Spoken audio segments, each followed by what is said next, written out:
When I'm speaking, my brain's sending neurological activity to control my vocal cords. And it's that activity that we pick up, and we're able to process it and translate it into speech.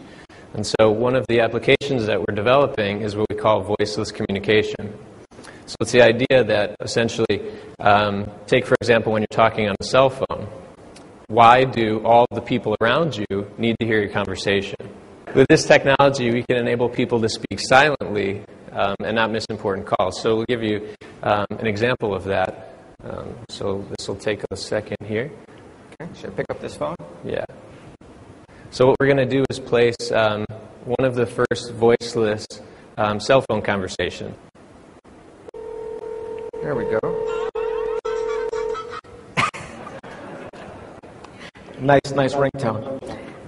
So hi, Mike. This is Mike Ames over at TI. Are you busy?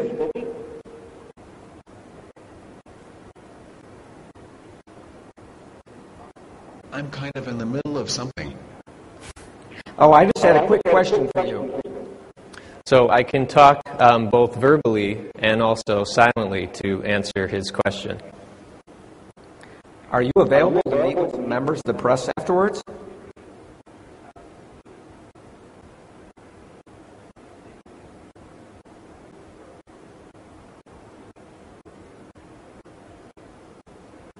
Yeah, definitely. Great. Thanks. Talk to you later.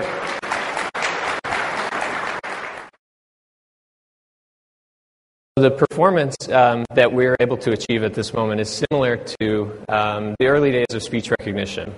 So those were days when there was very close set, but there were a number of applications that you could do. So one of the applications that we're developing, that we're launching at the end of this year, is a communication device for people with ALS, or Lou Gehrig's disease, in order to communicate. So now, although the communication and speech that we can offer is limited, it still adds a huge amount of value. If you can capture what a person wants to say before they actually say it, there's a number of very powerful things that you can do with that. And one of them that we're developing is kind of its usage scenario, what we describe as the smartest man in the room. So essentially with the audio device, what we do is we'd capture the activity that a person wants to say and translate that into speech and use that speech to query search engines. So imagine you're walking down the street and you want to know where the local bus station is. And so you just essentially think it, or a little bit more than that, and the device captures the activity and translates that up to the internet, gets the answer and speaks it back down to you. So what that means for people is that we can augment human intelligence by using all of the collected knowledge that's held on the internet.